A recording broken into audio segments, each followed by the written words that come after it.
The last witness of the night. The October night breeze brushed gently against the windows of a worn-down old house in the East End neighborhood of Houston, Texas. Michael Harris, a 23-year-old mechanic who worked at a small auto shop near the local flea market, never imagined that night, October 16, 1993, would change his life forever. The invitation had come casually from his friend Robert, who knew a girl named Caroline. She was throwing a party in an abandoned mansion on the outskirts of the city near Pasadena. Michael hesitated. He wasn't very social and usually preferred spending nights in his small apartment, watching TV or flipping through car magazines. But Robert insisted, "Come on, Mike, don't be such a buzzkill. This party's going to be amazing. Caroline says there'll be music, drinks, and plenty of pretty girls." "Man, you've been holed up too long." His friend's persistence, along with a faint curiosity to meet new people, finally convinced him. Saturday night. Michael dressed in his best clothes, a new pair of blue jeans, a white button-down shirt, and the black shoes he reserved for special occasions. Robert pulled up around 9 p.m. in his beat-up white Nissan Sentra. On the drive out of Houston, they talked about work, women, and their futures. Robert worked at a textile factory and planned to marry his girlfriend Lisa the following year.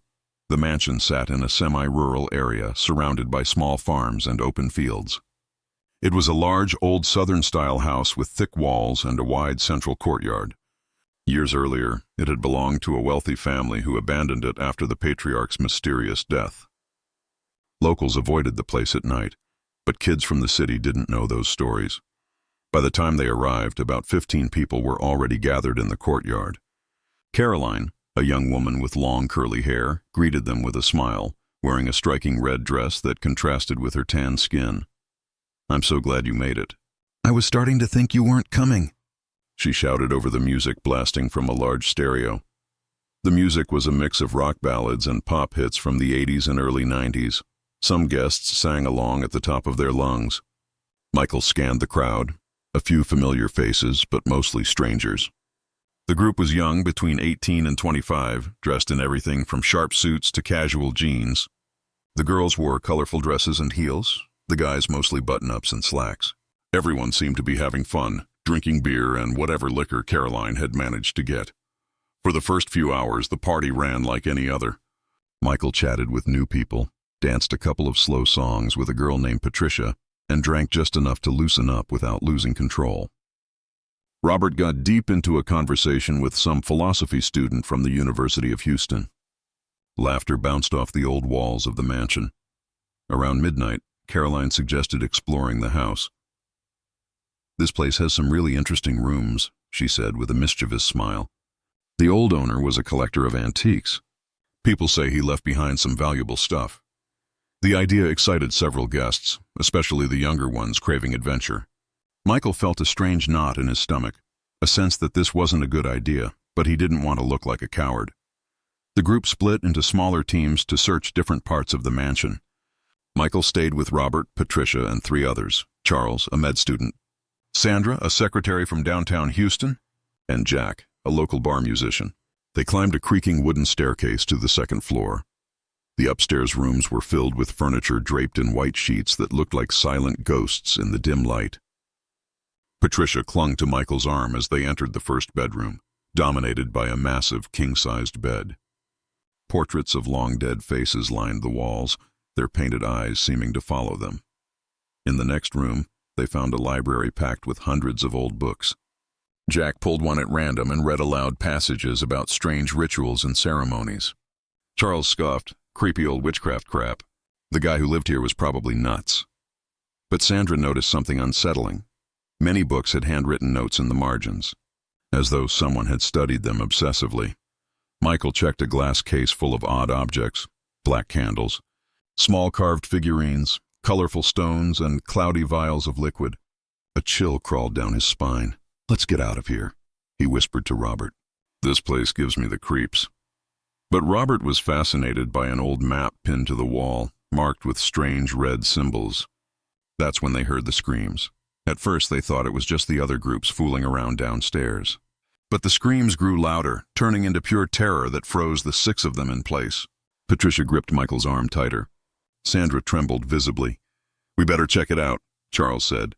Trying to sound brave, though his voice shook, they rushed downstairs. What they found in the courtyard stopped them cold. The other 9 guests were scattered grotesquely across the patio, their faces twisted in masks of absolute horror. Caroline lay near the fountain, her eyes wide open at the night sky, lifeless. Her lips had turned a bluish purple as though she'd suffocated. "My God! My God!"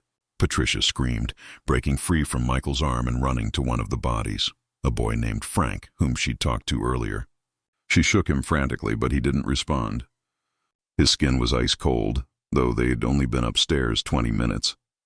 Charles moved from body to body, checking for signs of life. With each one, his face grew paler. "They're all dead," he whispered shakily. "No pulse, no breathing, and rigor mortis is already setting in." Jack vomited in the corner. Sandra collapsed to the floor, hugging her knees and sobbing uncontrollably. Robert grabbed Michael's arm. "We gotta get out of here, man. We need to call the cops." But Michael couldn't move. Something had him transfixed. In the middle of the courtyard, where nothing had been before, a circle was drawn in a dark red substance that looked like blood. Inside it were strange symbols, just like the ones from the library books. "Mike, come on," Robert urged, but Michael stood frozen. That's when he saw it. A dark figure standing in the doorway to the courtyard, watching them silently. He couldn't make out details in the shadows, but he could feel its eyes, burning into them. "Who's there?" Charles shouted, also noticing the figure. It didn't answer. Slowly it stepped forward. The moonlight revealed a middle-aged man with graying hair and eyes that seemed to glow. He wore an old black suit and carried what looked like a book. The survivors instinctively huddled together. "Don't come closer," Jack shouted, though his voice cracked and wavered. The man smiled, showing yellowed teeth, and spoke in a voice that seemed to echo from far away. "It's too late to leave. The ceremony must be completed." Michael's legs shook, but something inside urged him to protect his friends. "What ceremony? What did you do to them?" He managed to stammer. The man stopped about 10 feet away and opened the book. Its pages fluttered as though a strong wind blew through them, though the air was still. "These young ones were chosen to feed something far greater than you," the man said in that otherworldly voice. "Their life energy was needed to awaken forces that have slept for decades in this sacred place." Charles, regaining some courage, shouted, "You're insane. These people were poisoned or something. We're calling the cops." The man laughed, a hollow, echoing laugh that bounced off the mansion's walls like a nightmare come alive. "The police can't comprehend what lies beyond their narrow reality. What you've witnessed tonight is the fulfillment of a pact made long ago by this house's former owner." Michael remembered Caroline's story about the previous owner's mysterious death. The pieces began to fit together. "You 6 were never meant to die tonight," the man continued. His presence here had been unexpected, but now that they had seen what was never meant for their eyes, they had become dangerous witnesses. Sandra stopped crying and looked at the man in pure terror. "Please, just let us go. We won't tell anyone. We just want to go home." The man closed the book and stepped closer. "I'm afraid that's not possible. However, I will offer you a chance the others never had. You may choose to join the ritual willingly, or you may try to run and see how far you get before the darkness that already marks you takes hold." A surge of adrenaline shot through Michael's veins. Without thinking, he shouted, "Run!" He shoved Patricia toward the courtyard exit. Robert reacted instantly, grabbing Sandra's hand while Charles helped Jack, who looked frozen in shock. The 6 bolted desperately for the mansion's front gates. Behind them, the man's voice thundered strange words in an unrecognizable language, followed by a roar of wind and sounds that didn't seem human. Michael didn't dare glance back as they pounded down the dirt path toward the main road. But he could hear it. Something was chasing them, its heavy steps crunching stones beneath a monstrous weight. Patricia tripped and fell, scraping her knees and palms. Michael stopped to pull her up, and when he looked back, what he saw carved itself into his memory forever, a shifting black mass moving like liquid, vaguely human-shaped with multiple arms stretching outward. The roars grew louder, and beneath them, Michael swore he heard the voices of the dead guests crying out for help. "Mike, come on!" Robert shouted from ahead. Michael yanked Patricia to her feet, and they sprinted again. At last they burst onto the main road. Robert's white Nissan Sentra sat waiting like a lifeline. They scrambled in. Sandra and Patricia sobbing uncontrollably in the back seat while Charles tried to comfort Jack, who had slipped into a catatonic daze. Robert's hands shook as he turned the key, but the engine wouldn't catch. "Come on, please," he begged, twisting the ignition again and again. Michael checked the rearview mirror. The darkness surged down the dirt path like a living black wave, devouring everything in its path. On the fifth try, the engine roared to life, and Robert floored it, speeding back toward Houston. The drive was silent except for Patricia and Sandra's muffled sobs and the ragged breathing of everyone else. Michael kept staring into the mirror, terrified of seeing something following them. But the road behind stayed empty. Finally, Jack spoke, his voice barely a whisper. "What was that thing? What the hell was chasing us?" "I don't know," Michael answered. "But we have to go to the police. We have to report what happened." Charles shook his head. "And tell them what?" "That some man killed 9 people with witchcraft and sent a monster after us. They'll lock us in a psych ward." He wasn't wrong. But Michael also knew they couldn't just ignore what had happened. When they reached the city, the streets were nearly deserted. A few drunks staggered along the sidewalks, and food trucks served night shift workers. Robert drove straight to the nearest police station. They sat in the car for minutes, frozen, none of them sure what to do next. "They won't believe us," Sandra muttered. "And if they do, they'll investigate, find the bodies, and we'll be the prime suspects." Her words planted a chilling doubt. How could they explain being the only survivors? How could they describe what happened without sounding insane? Finally, Michael made the call. "We're going in. We'll just tell the truth. We went to a party, found everyone dead, and a strange man threatened us. That's it. No weird details. Just the facts." The others nodded reluctantly. Inside, the desk sergeant, a heavy-set man in his 50s with a thick mustache, looked annoyed as they approached. Clearly, he'd rather be anywhere else than dealing with a group of jittery young people. "All right, let's hear it," he said, lighting a cigarette and leaning back in his chair. Michael explained what happened, leaving out the supernatural details but sticking to the essentials: the party, exploring the house, the discovery of the bodies, and the threatening man. The officer jotted notes mechanically, pausing now and then to ask about times, names, and addresses. "So this man threatened you?" he asked. "With what? Did he have a weapon?" Michael hesitated. "No, no weapon. He just said we couldn't leave. And when we ran, it felt like something was chasing us." The officer raised an eyebrow. "Something? What kind of something?" Charles jumped in. "It was dark, sir. We couldn't see clearly. We just knew we had to get out." The officer exhaled smoke, unimpressed. "Look, kids, it's late, and this story's a little unusual. Maybe you had too much to drink. Let your imaginations run wild." "No!" Patricia cried. "I saw them. They were dead. Caroline was dead." Her sobs cracked her voice, but they also convinced the officer that something serious had happened. His tone shifted. All right. Give me the exact location, and we'll send a patrol out tomorrow." Michael described the directions as best he could, though he wasn't entirely sure he could find the place again. Country roads looked different at night.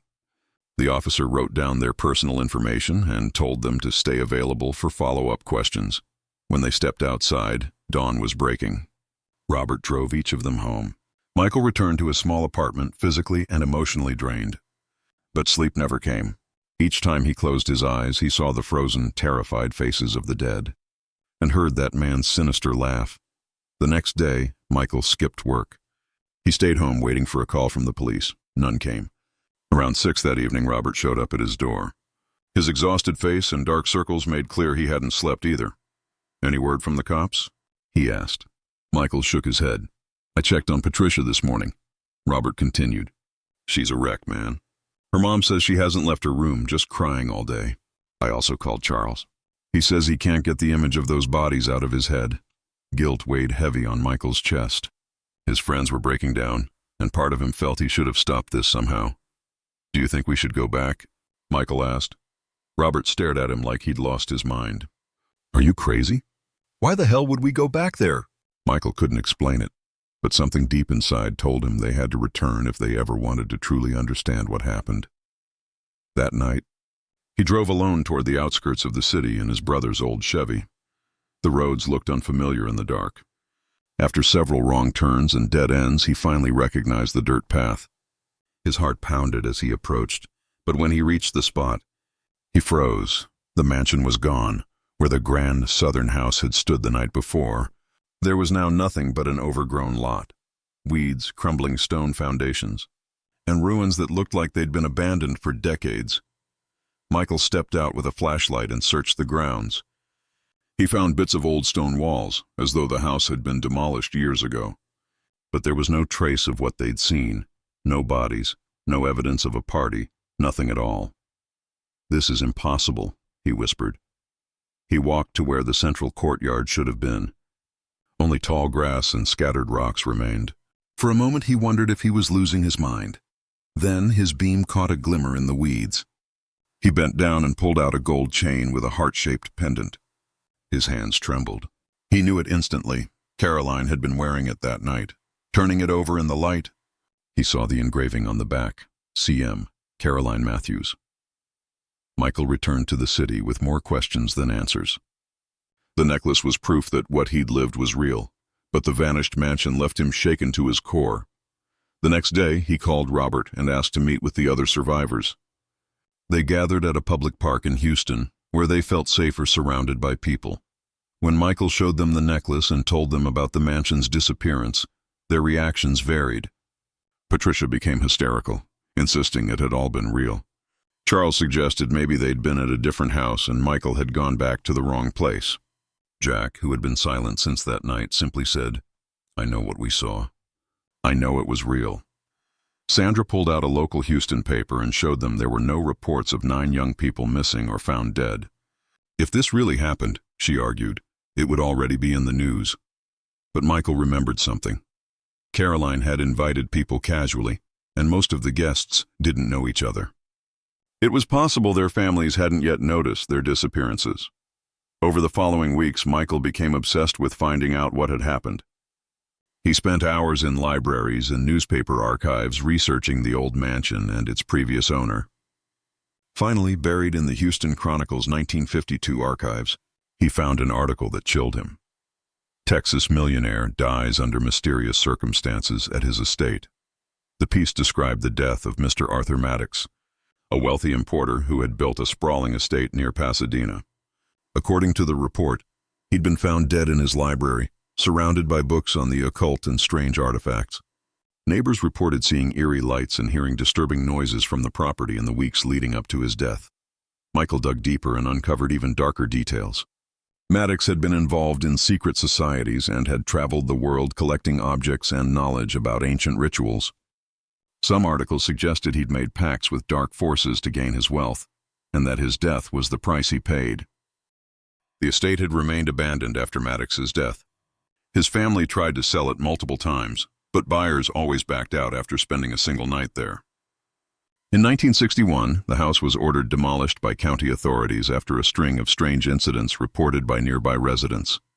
Michael returned to the empty lot, this time in daylight, and went door to door among the nearest neighbors. He eventually found an elderly woman named Mrs. Ruth, who lived on a small property about a mile away. When he asked her about the mansion, she crossed herself and said, "Oh, son, that house has been gone for decades. But on some new moon nights, they say it comes back, like time's been turned around." "Have you seen something strange out here?" Michael told her about his experience, leaving out a few details so as not to frighten her. Her eyes filled with a mixture of wisdom and fear. "I've lived here my whole life.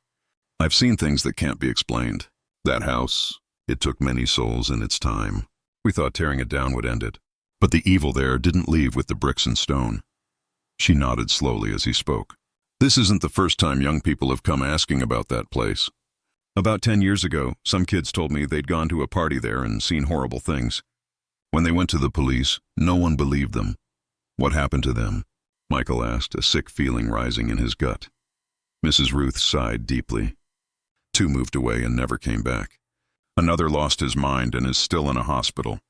And the fourth was found dead in his home a week later with no medical explanation. The doctors called it cardiac arrest, but he was only 24 and perfectly healthy. Michael felt the blood run cold in his veins. "How often does this happen? How often does the house appear?" She placed a wrinkled hand on his shoulder. "I don't know for sure, son, but I believe that place feeds on fear, on the energy of the young." When it finds victims, it's satisfied for a while, but it always comes back. Michael returned to the city gripped by desperate urgency. He had to warn his friends, but he also knew convincing them would be difficult. That afternoon, when he met with them, Robert was the first to express skepticism. "Mike, you're getting obsessed. It's been a week and we're all fine." "You don't understand," Michael insisted. "This has happened before. And the survivors? Some died later." Patricia went pale. "What do you mean, died later?" Michael told them everything. Arthur Maddox's history, the mansion's appearances, the fate of previous survivors. Charles shook his head. "That's impossible, Michael. Houses don't appear and disappear. We're not cursed or whatever." But Jack, trembling, finally spoke. "I've had nightmares every night. I see the man from the house. He says he's coming back for us. And that thing that chased us? I feel it near, like it's watching." Sandra admitted she'd had strange experiences too. "I feel someone following me when I walk alone. At night in my house, I hear noises I can't explain." Patricia nodded through tears. "Me too. I see shadows moving out of the corner of my eye, but when I turn, nothing's there." Michael realized they were all experiencing some kind of paranormal activity, but Charles still refused to accept it. "There has to be a logical explanation. Maybe we were drugged that night, and this is some kind of shared hallucination." But that didn't explain Caroline's necklace or the records Michael had found about the mansion. In the days that followed, the strange experiences worsened. Robert's car began breaking down mysteriously, but when mechanics checked it, they found nothing wrong. Patricia fell ill with undiagnosable symptoms. Sandra began having memory lapses, forgetting entire conversations or events. Jack was the first to have a direct encounter. One night, while playing at a downtown Houston bar, he saw the man from the mansion standing among the audience, staring at him with that sinister smile. When the song ended and Jack looked again, the man was gone. But later, as he packed up his guitar, he found a note in the case. "Time is running out." Michael decided they had to act. He went back to see Mrs. Ruth and asked if she knew any way to protect themselves or break the mansion's hold. The old woman thought for a long moment. "My grandmother was a healer. She taught me some things about dealing with evil spirits. But this is very strong. I don't know if ordinary protections will work. Please tell me anything we can do." Michael begged. "We can't just wait for something bad to happen." Mrs. Ruth went into an inner room and returned with a small cloth bag filled with dried herbs and several amulets. "These are for protection," she said. "You must carry them at all times and you must stay together. The evil is weaker when you're united." That night, Michael gathered his friends and gave them the amulets. Charles remained skeptical but agreed to carry his just in case. For 2 weeks, things seemed to calm down. The paranormal activity eased and they all began to feel a little safer. But the calm didn't last. One night in early November, Patricia called Michael, crying hysterically. "He's at my house," she screamed over the phone. "The man from the mansion. He's standing outside my window." Michael told her to lock herself in her room, keep the lights on, and wait while he drove over. He called Robert and Charles, and the three raced to Patricia's home. When they arrived, they found her locked in her bedroom, trembling with fear. They searched the house and yard but found no sign of an intruder.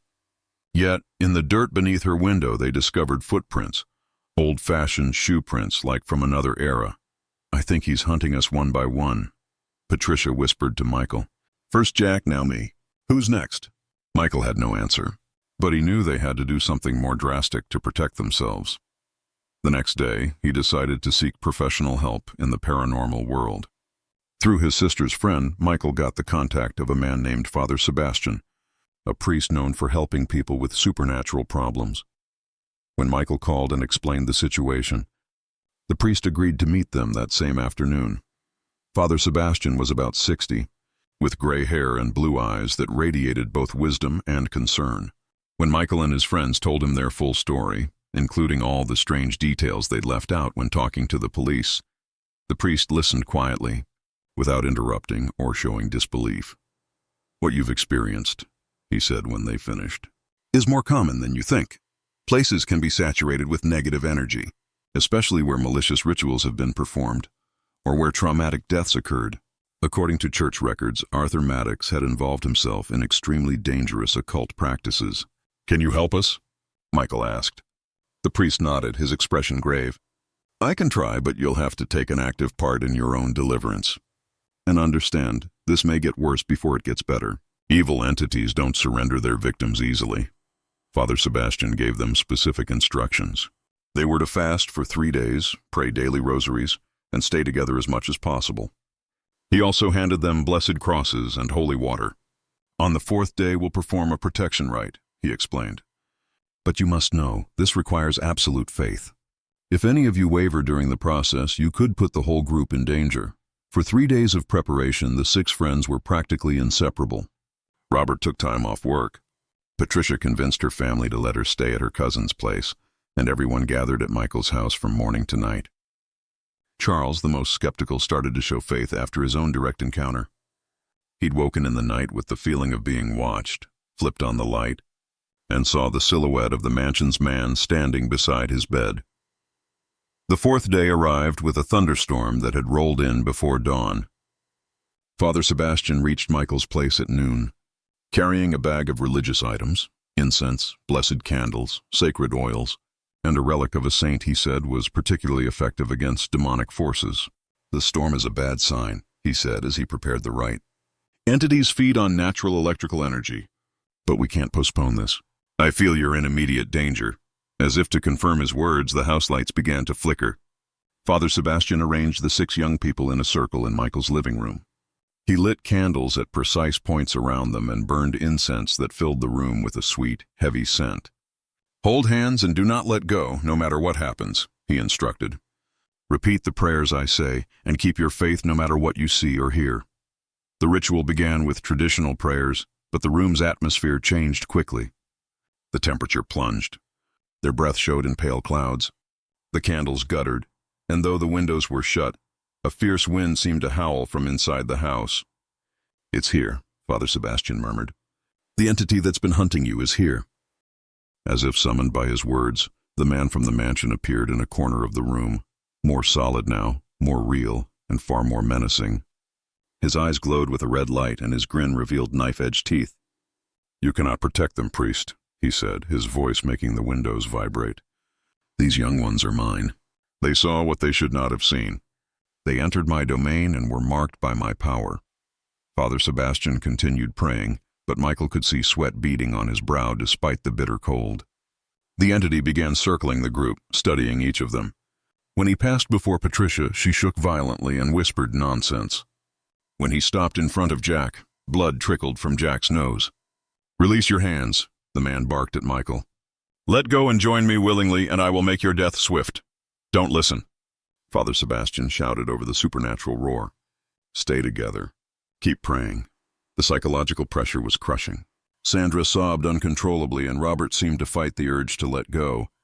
Then the black mass Michael remembered from the mansion appeared, unfurling behind the man and spreading across the room like liquid night. Inside it, Michael saw faces, the 9 dead from the party, and many others he didn't recognize, all screaming in silence with expressions of agony and absolute despair. Those are the souls he's collected through the years, Father Sebastian said without breaking his prayer. If we don't stop him here, you will join them. The blackness drew closer to the circle, leaving stains on the floor like clotted blood wherever it touched. Michael felt his faith falter. It was all too powerful, too overwhelming.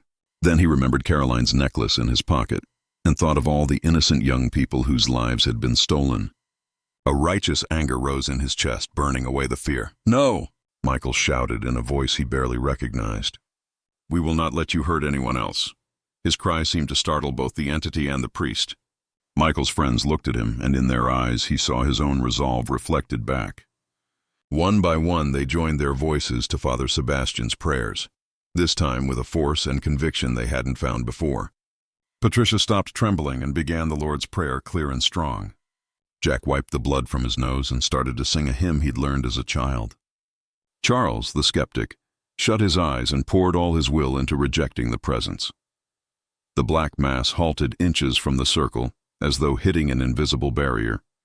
The man from the mansion roared in frustration and stepped closer, but he too could not breach the protection. This isn't over, he screamed. You may escape this time, but I'll always be waiting.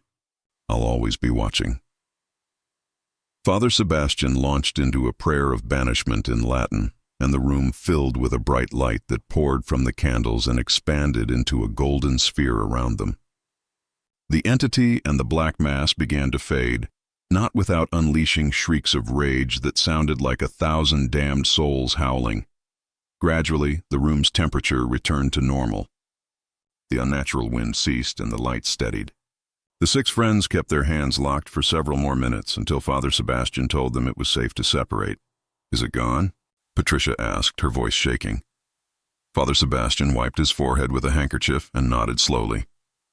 "For now, yes. But you've been marked by a very powerful force. You'll need special precautions for the rest of your lives." He explained they must wear blessed crosses at all times, say daily prayers of protection, and avoid any practices that might expose them again to the supernatural. He also recommended they leave Houston, at least temporarily, to put physical distance between themselves and the place where it all began. In the weeks that followed, each member made a life-altering choice. Robert and his fiancée, Lisa, moved to San Diego, where he found work at a textile plant. Patricia persuaded her family to relocate to Santa Fe, where cousins could help them.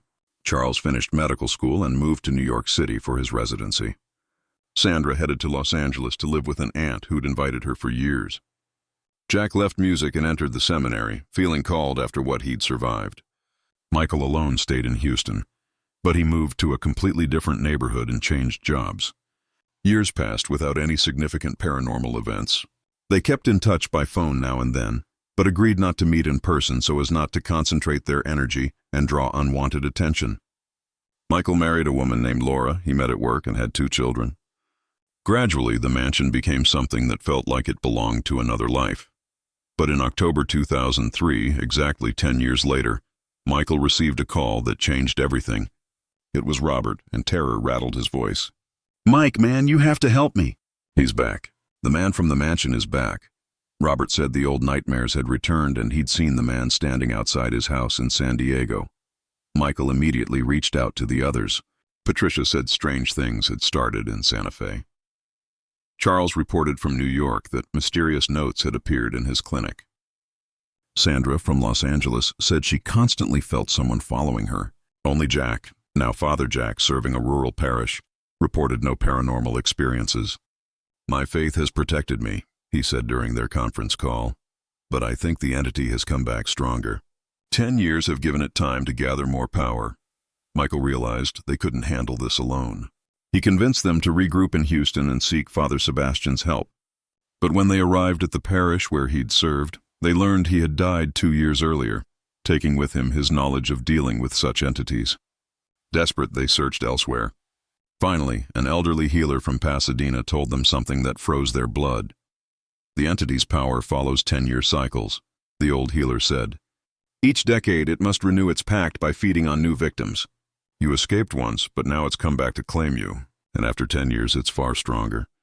Is there any way to stop it permanently?" Michael asked. The healer studied them with eyes heavy with ancient wisdom. "There is only one way. Someone must return willingly to where it all began and face the entity on its own ground. But that person will not return. A voluntary sacrifice can break the cycle if it's made with pure love, with the intent to protect others." Her words dropped a heavy silence over the group. Everyone understood what that meant, but no one wanted to say it aloud. Michael felt an enormous weight pressing on his chest. Deep down, he had always carried the guilt of convincing them to go to that party all those years ago. "I'll do it," he said finally, his voice steadier than he felt. "It was my fault we went. It's my responsibility to fix this." "No, man," Robert said quickly. "I wanted to go that night too." "You can't take all the blame."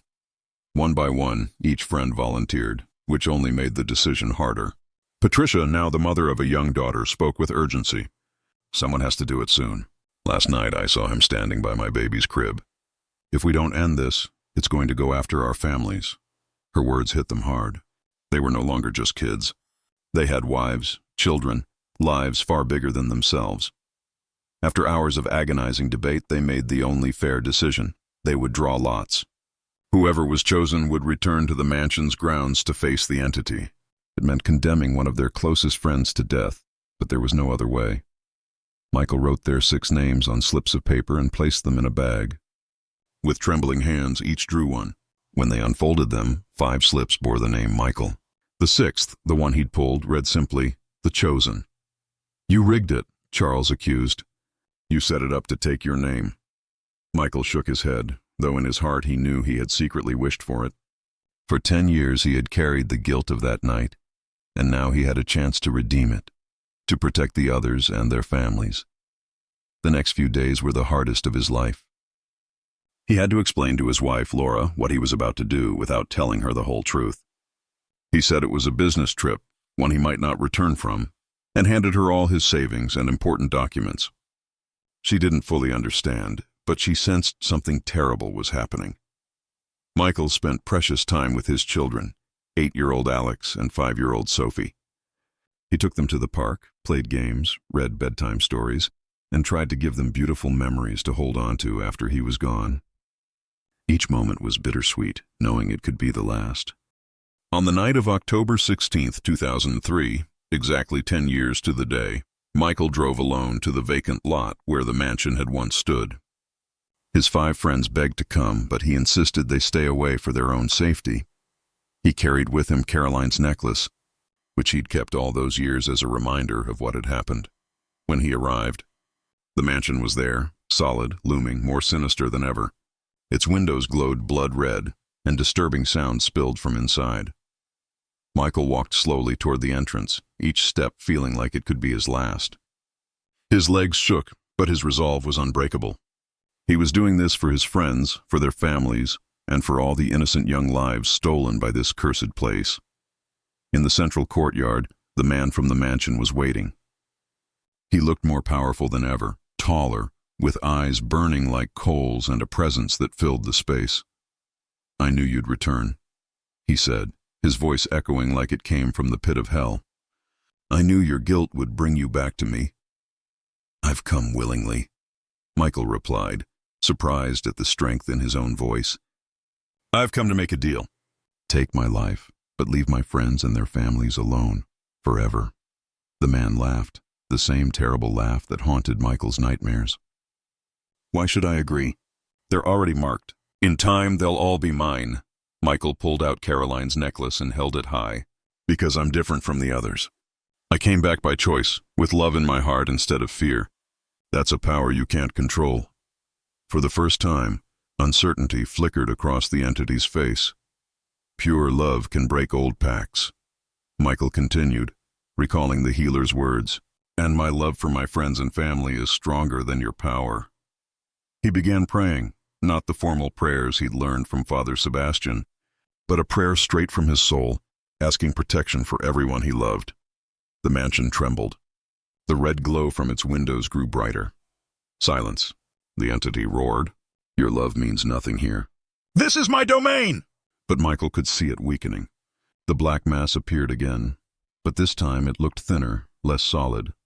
"My love means everything," Michael said with newfound strength, "and my sacrifice will break your hold over everyone you've marked." He pulled a knife from his pocket and sliced his palm. "I give my life freely to free the others." His blood fell onto the courtyard ground, and where it touched, golden light flared, spreading into a protective circle around him. Within it, he felt peace. The entity lunged to the circle's edge, but could not cross. "This is not possible!" "No one resists me in my own domain." But Michael knew. His sacrifice, made in love, had created a power the entity could not fight. The mansion's walls began to dissolve. Faces of trapped souls appeared again, not screaming this time, but smiling in gratitude. One by one, they rose toward a brilliant light in the night sky, finally freed. The man from the mansion grew weak, his body translucent. "You can't do this," he wailed. "I've existed for centuries. I've claimed hundreds of souls." "Your time is over," Michael said gently without hate.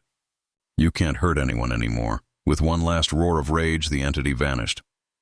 The mansion crumbled like sand, and Michael stood alone in the vacant lot under the stars. But he felt peace filling him. He knew his friends and their families were safe. He looked skyward and smiled. He had kept his promise. He had redeemed his guilt. A warm light surrounded him, and he felt the presence of all the young lives the entity had stolen. Caroline was there, smiling with gratitude. "Thank you," she whispered. "Thank you for freeing us all." The next morning, his 5 friends found Michael's body in the lot. He lay peacefully, a serene smile on his face, Caroline's necklace clutched in his hand. Wildflowers had bloomed overnight in a perfect circle around him, but the most important thing was undeniable. The nightmare was over. The dreams ceased, the visions ended, and a deep peace replaced the fear that had haunted them for a decade. Michael had kept his promise. His willing sacrifice had broken the cycle of evil forever. At Michael's funeral, Father Jack spoke about the true power of sacrificial love, how sometimes a person is called to give their life for others. Robert, Patricia, Charles, and Sandra never shared the full story of what had happened, but each of them knew Michael had died a true hero. The years passed, and each of the survivors built full and happy lives, free from the terror that had once haunted them. Robert and Lisa had 3 children and opened a small, successful business in San Diego. Patricia raised her daughter in Santa Fe and became an elementary school teacher. Charles specialized in pediatrics, saving countless young lives throughout his career. Sandra eventually returned to Mexico and founded a nonprofit that helped families of the missing. Father Jack continued his ministry, though he never spoke directly of their ordeal. His deep faith and compassion for those who suffered unexplained traumas made him a sought-after counselor.